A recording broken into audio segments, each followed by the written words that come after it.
বানাবো। আলুটা ছোট ছোট করে কেটে নিয়েছি।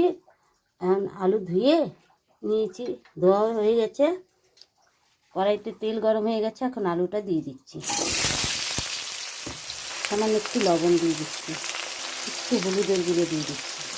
আলুটাকে ভেজে নেবো লাল করে। আলুটা ভাজা হয়ে গেছে, এখন নামিয়ে ফেলবো। আলু ভাজার তেলে আমি পনিরটা ভেজে নিচ্ছি। পনিরটা ভাজা হয়ে গেছে, এখন নামিয়ে ফেলবো। আলু আর পনির একসঙ্গে নামিয়েছি। এখন এর মধ্যে জল দিয়ে দিচ্ছি। জলটা এর জন্য দিচ্ছি পনিরটা তাতে নরম হবে। গোটা জিরে দিয়ে দিচ্ছি সোমবারের জন্য। দিচ্ছি টমেটো কুচি আর মটরশুঁটি, কাঁচা লঙ্কা।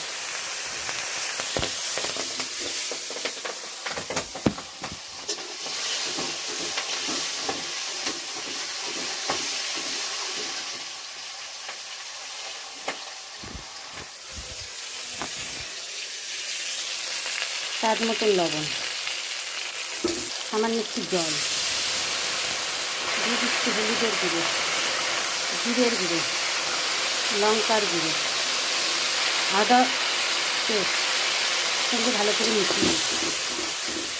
স্বাদ মতন চিনি, পনির মশলা,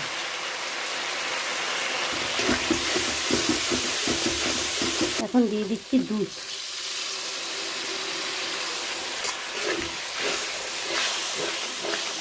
মশলাটা কষানো হয়ে গেছে, দেখো কি সুন্দর কালার এসেছে বন্ধুরা। এখন দিয়ে দিচ্ছি এই আলু ভাজা আর পনির ভাজাটা দিয়ে দিচ্ছি জল সহকারে।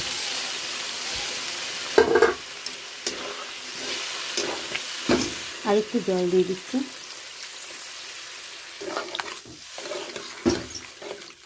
তরকারিটা হয়ে এসেছে, ভাতও বসিয়ে দিয়েছি।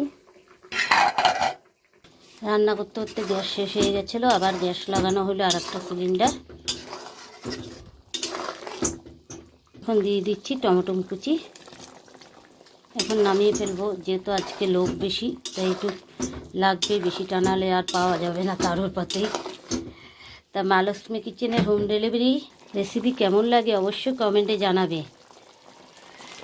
যদি ভালো লাগে লাইক কমেন্ট শেয়ার সাবস্ক্রাইবার করবেন। মা লক্ষ্মী কিচেন এরকম নতুন নতুন রেসিপি দেবে।